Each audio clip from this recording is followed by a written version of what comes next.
Hey everyone, welcome back to my channel. Thank you so much for watching. अगर आपको video पसंद आए तो प्लीज़ चैनल को सब्सक्राइब ज़रूर कीजिएगा. वांग जी की फ़ोटोशूट के कुछ दिन बीत चुके थे. वांग जी अपने स्टडी में बिजी हो गया था. इधर हमें सीन शिफ्ट करके नी हॉय संग का दिखाया जाता है. नी हॉय संग, विंग और नी मिंगजू तीनों भी अपने ऑफिस में बैठे हुए थे. नी हॉय संग अपने ब्रदर से कहता है, ब्रदर आपने वांग जी के बारे में क्या सोचा? तो नी हॉय संग की तरफ देखकर उसके ब्रदर कहते हैं, ये बिल्कुल परफेक्ट है. तुम इसे कांटेक्ट करो और कुछ फ़ोटो शूट करने के लिए हमारी कंपनी बुला लो. हम इसके साथ अपने नए लॉन्च किए हुए परफ्यूम का एड शूट करेंगे. नी हाय सांग विंग की तरफ देखता है तो विंग वांग जी को कॉल लगाता है और उसे कॉलेज से फ्री होने के बाद नी मिंगजे की कंपनी में आने के लिए कहता है. वांग जी विंग की बात मान जाता है और अपने कॉलेज के ख़त्म होने के बाद नी मिंगजे की कंपनी में आता है. उसे अंदर एंट्री नहीं मिल रही थी. तभी वांग जी विंग को कॉल लगाता है और विंग नीचे आता है. वो वहाँ के गार्ड से कहता है, ये मेरे साथ है, इसे अंदर आने दो. गार्ड विंग की बात सुनकर नोट करते हैं और वांग जी को अंदर जाने जाते हैं. वांग जी जब अंदर जाता है तो विंग उसके लिए रिसेप्शनिस्ट से एक परमानेंट आईडी इशू कर लेता है और उसे वांग जी को दे देता है. वांग जी और विंग दोनों भी नी मिंगजे के ऑफिस में आते हैं. फिर नी मिंगजे वांग जी को देखकर उसे रेडी होने के लिए कहते हैं और उसे बताते हैं कि अभी तुम्हारा एक फ़ोटो शूट होने वाला है. तुम उस फ़ोटो शूट के बाद हम ये डिसाइड करेंगे कि तुम हमारे साथ कॉन्ट्रैक्ट साइन करोगे या नहीं करोगे. वांग जी हाँ में सिर हिलाता है. उसके बाद वांग जी को रेडी होने के लिए भेज दिया जाता है. एक मेकअप आर्टिस्ट वांग जी का पहले से ही इंतज़ार कर रही थी. वो वांग जी को रेडी करती है और उसके बाद उसे लेकर सेट के हॉल में आ जाती है, जहाँ पर नी मिंगजे विंग और नी हॉय सांग के साथ में एक दूसरे डायरेक्टर बैठे हुए थे जो नी मिंगजे के बिजनेस पार्टनर थे, जिनका नाम मिस्टर जॉन था. विंग मिस्टर जॉन से हैंड शेक कर रहा था. तभी उसकी नज़र वांग जी पर पड़ी. विंग वांग जी को देखकर बस देखता ही रह गया था. वांग जी को देखकर विंग के दिमाग में बहुत सारे थॉट्स आ रहे थे. वांग जी ने एक ब्लैक जीन्स पहनी हुई थी जो बहुत ही टाइट और फिटिंग थी. उसके लोअर बॉडी को पूरी तरीके से मेंटेन किए हुई थी और ऊपर एक ग्रीन टी शर्ट पहना हुआ था जिसमें वांग जी एक ग्रीक गॉड के जैसा लग रहा था. उसके हेयर्स को बहुत ही अच्छे से सेट किया गया था. विंग वांग जी को ऊपर से नीचे तक स्कैन कर रहा था, मानो जैसे विंग उसकी खूबसूरती में खो गया हो. नी मिंगजे भी वांग जी की तरफ देखते हैं और अपना मुंह खोलकर बस उसे देखते ही रहते हैं. जब उन्हें होश आता है तो वो वांग जी से सेंटर में जाके खड़े होने के लिए कहते हैं. नी मिंगजे अपने स्टाफ मेंबर्स को कैमरा रेडी करने के लिए बोलते हैं और फिर नी हाय सांग वांग जी से कहता है, अच्छे से पोज दो. वांग जी जो विंग की तरफ देखता है, विंग उसे एक जेंटल स्माइल देता है और उसे ऑल द बेस्ट विश करता है. वांग जी की बात सुनकर विंग स्माइल देता है और वांग जी भी विंग की बात सुनकर स्माइल देता है. उसके बाद वांग जी अच्छे से पोजेस देता है और पिक्चर्स क्लिक करवाता है. फ़ोटोशूट कंप्लीट हो चुका था.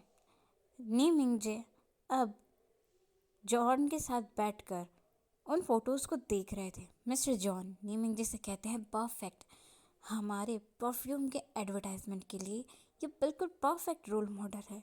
मैं चाहूँगा तुम इसे साइन करो. नी मिंगजे उनकी बात से सहमत होते हैं और वांग जी को बुलाते हैं. विंग जो वांग जी के साथ ही था, वांग जी बहुत डरा हुआ और नर्वस था.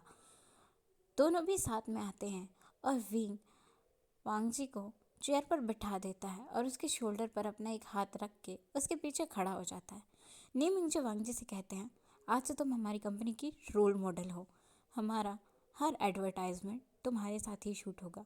नी हॉय सिंह स्माइल देता है और वांग जी को हक करता है. इसके बाद ऐसे ही टाइम बीतता रहता है. नी मिंगजी की कंपनी में जो भी प्रोडक्ट लॉन्च किया जाता, वांग जी उसका एडवर्टाइजमेंट करता. धीरे धीरे वांग जी की पॉपुलैरिटी बढ़ती जा रही थी. लोग वांग जी को पसंद करने लगे थे। पहले ही दिन से वांग जी के स्माइल का चार्म लोगों पर चल चुका था। वांग जी काफ़ी वक्त से इंडस्ट्री में था। अब हमें सीन शिफ्ट करके दिखाया जाता है 1 ईयर के बाद का। 1 ईयर बीत चुका था। वांग जी एक फेमस सेलिब्रिटी बन चुका था। वांग जी अक्सर विंग के साथ घूमने फिरने जाया करता था। वांग जी और विंग दोनों को भी लेकर पेपराजीज और रिपोर्टर्स में अफवाह थी वो दोनों भी डेट कर रहे हैं, पर कभी वांग जी और विंग दोनों ने इस बात पर कोई क्लियरिफिकेशन नहीं दिया। वांग जी अपने मन में विंग को एडमायर करता था और विंग भी वांग जी को एडमायर करता था, पर कभी दोनों ने एक दूसरे को कन्फेस ही नहीं किया। ऐसे ही दोनों के बीच में जो कुछ था वो चलता रहा। आज विंग वांग जी से मिलने के लिए उसके सेट पर जाने वाला था, लेकिन तभी एक खूबसूरत सी लड़की विंग के सामने आ धमकी और विंग को हक करते हुए उसने कहा, मैंने तुम्हें बहुत मिस की, तुम कहाँ थे इतने दिन। विंग उस लड़की को अपने से दूर करता है और कहता है, मैंगजी तुम यहाँ क्या कर रही हो। मैंगजी ने कहा, मैं कुछ दिनों के लिए यहाँ पर वेकेशंस के लिए आई हूँ, तो तुम मुझे बीजिंग घुमाओगे ना। विंग हाँ में जवाब देता है। मैंगजी कहती है, वैसे मैंने सुना है फेमस रोल मॉडल वांग जी तुम्हारा काफ़ी अच्छा दोस्त है, मैं उसकी काफ़ी बड़ी फ़ैन हूँ, क्या तुम मुझे उससे मिलाओगे।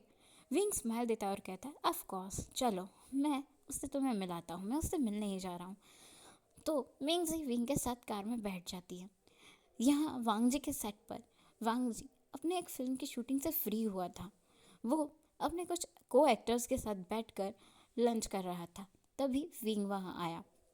विंग के वहाँ आते ही वांग जी उसकी तरफ देखता है तो वांग जी विंग की तरफ देखता है तो विंग के साथ एक खूबसूरत सी लड़की जिसकी पर्सनैलिटी काफ़ी अच्छी थी, विंग के हाथों में अपना हाथ डाले हुए वांग जी की तरफ ही आ रही थी।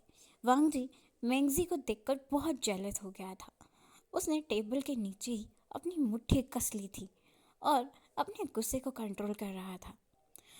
विंग वांग जी के सामने आते हुए उसे हाय करता है और मैंगजी का हाथ छोड़कर वांग जी के बालों को रफल करता है, जिससे वांग जी के हेयर स्टाइल बिगड़ जाता है। फिर विंग वांग जी की तरफ एक स्माइल देते हुए कहता है, वांग जी इससे मिलो, ये है मैंगजी, मेरी बचपन की दोस्त, ये तुम्हारी बहुत बड़ी फ़ैन है, ये चाहती थी कि मैं तुम्हें इससे मिलवाऊँ। मैंगजी वांग जी के सामने स्माइल देते हुए कहती है, मैं आपकी बहुत बड़ी फ़ैन हूँ, क्या आपके साथ मैं एक फ़ोटो ले सकती हूँ। वांग जी जैसे अभी गुस्सा आया हुआ था, लेकिन वो विंग के तरफ देखता है जो एक प्यारी सी स्माइल के साथ वांग जी को देख रहा था, इसलिए वांग जी मैंगजी को कुछ नहीं कहता और उसके साथ एक फ़ोटो क्लिक करवाता है। विंग और वांग जी भी साथ में चले जाते हैं। मैंगजी उनके साथ ही थी। विंग वांग जी को लेकर अपने घर आता है।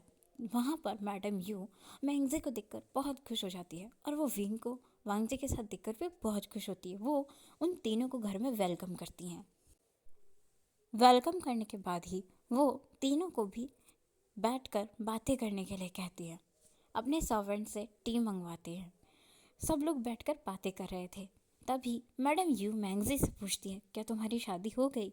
मैंगजी ना में सिर हिलाती है और कहती है, मुझे मेरे लायक कोई लड़का अभी तक मिला ही नहीं है, आप ही मेरे लिए कोई ढूंढ दीजिए। तो विंग की मदर कहती है, ऑफ कोर्स मैं ज़रूर तुम्हारे लिए ढूंढ दूँगी। वैसे आंटी, मुझे लगता है विंग से परफेक्ट लड़का ढूंढना मुश्किल है, आप मेरे लिए विंग जैसे ही किसी को ढूंढ सकती हैं क्या। तो मैडम यू स्माइल करते हुए कहती है, अब तुम विंग से ही पूछ लो। विंग, तुम मैंगजी से शादी करने के बारे में क्या सोचते हो। जैसे ही ये बात वांग जी सुनता है उसे बहुत ज़्यादा गुस्सा आ जाता है, लेकिन वांग जी किसी पर गुस्सा नहीं कर सकता था। उसे दिल ही दिल में महसूस हो रहा था कि वो अभी कुछ नहीं कर सकता। मैडम यू वेंगजी की तारीफ करते हुए विंग को टीज करने लगती हैं, क्योंकि वो भी जानती थी विंग वांगजी को पसंद करता है और वांगजी के सामने वो जानबूझकर वेंगजी के साथ मिलकर विंग को टीज कर रही थी। विंग वांगजी की तरफ देखता है जो अपना सर नीचे करके बैठा हुआ था। विंग कब से वांग जी से कन्फेस करना चाहता था मगर वो कर ही नहीं पा रहा था। आज वांग जी को मैडम यू के मुंह से मैंगजी की तारीफ सुनकर ऐसा लग रहा था कि मैंगजी विंग के लिए परफेक्ट है और वो विंग के साय में भी खड़े रहने के लिए परफेक्ट नहीं है। वांग जी वहाँ से आंटी को और सभी को बाय कहकर जाने लगता है तो विंग अपना मुंह बनाते हुए आंटी को चुप रहने के लिए कहता है और वांग जी के पीछे जाता है। विंग वांग जी को समझाता है कि उसके मॉम और मैंगजी बस उसे टीज कर रही थी। वांग जी एक पोलाइट से स्माइल देते हुए कहता है, मैं समझता हूँ, मैं बस इसलिए जा रहा हूँ क्योंकि मैं बहुत थक गया हूँ और मैं रेस्ट करना चाहता हूँ। तो विंग कहता है, चलो फिर मैं तुम्हें तुम्हारे घर तक ड्रॉप करता हूँ। वांग जी मना करता है लेकिन विंग नहीं मानता और वांग जी का हाथ पकड़कर उसे अपनी कार में बिठाता है और उसके घर तक ड्रॉप करता है। विंग वांग जी से पूछता है, वैसे मैंने सुना कि तुम कुछ दिनों के बाद एक अवार्ड सेरेमनी के लिए यूएस जा रहे हो।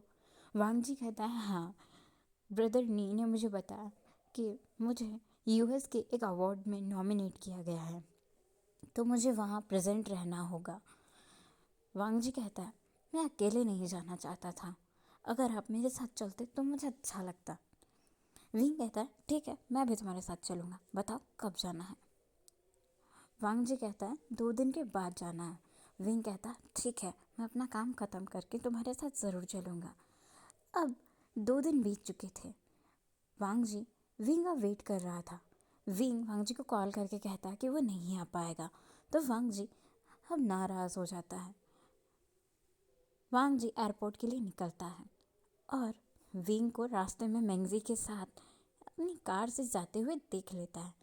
वांग जी को गुस्सा आता है और वो अपनी कार में ही अपने हाथ को पंच करता है। वांग जी की फीलिंग्स वांग जी के लिए प्रॉब्लम क्रिएट कर रही थी। इधर विंग जो मैंगजी को उसके घर छोड़ने गया था वो मैंगजी से कहता है, मैं वांग जी के पीछे जाऊंगा और मैं आज उसे ज़रूर बताऊंगा कि मैं उसे पसंद करता हूँ। वांग जी अपनी कार में बस यही सोच रहा था। मैंगजी को वांग जी की मॉम विंग की मॉम बहुत पसंद करती हैं और उनकी शादी की बात भी चल रही है। अच्छा ही है, मैं वैसे भी उनके बराबर का नहीं हूँ, अगर मैं हमेशा उन्हें पसंद करता रहूँगा। वांग जी अब अपनी कार में बैठकर एयरपोर्ट पहुँच चुका था। आज के लिए इतना ही गाइस, मिलते हैं नेक्स्ट पार्ट में। Thank you so much for watching.